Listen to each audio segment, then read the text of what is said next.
Me ligjet e kohës, nëse i referohemi ligjeve të kohës, kur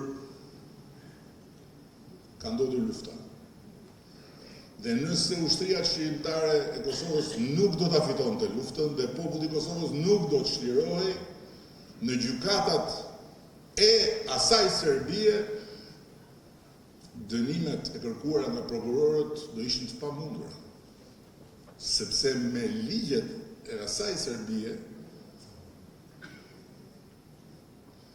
45 vjet që do të thot faktikisht varrosje për zgjallje e njerëzve, nuk ka. Pra, drejtësia ndërkombëtare e financuar nga shtetet demokratike që për turbin e tyre vazhdojnë ta ndjekin me indiferencën më të madhe gjithë këtë katastrofë për Europën dhe për botën demokratike, përveç se për 4 njerëz krejtësisht pafajshëm, faktikisht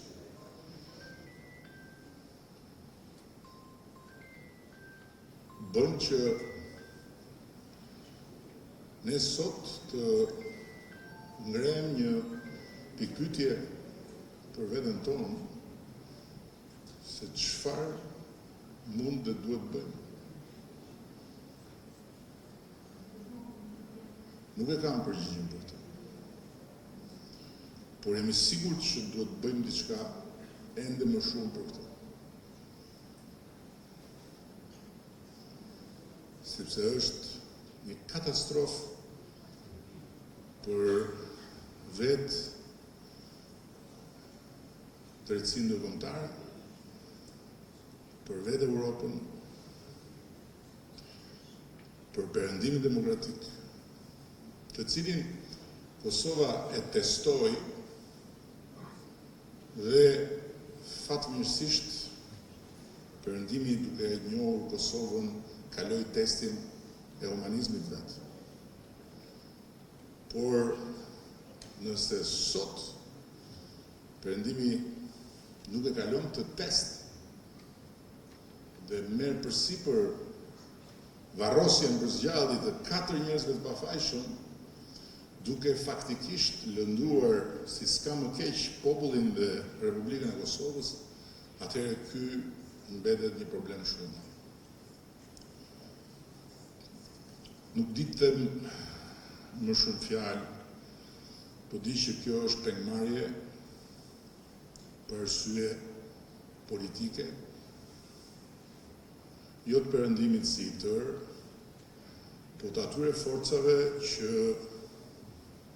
kanë dashur të barazojnë dy gjëra që nuk barazohen dot.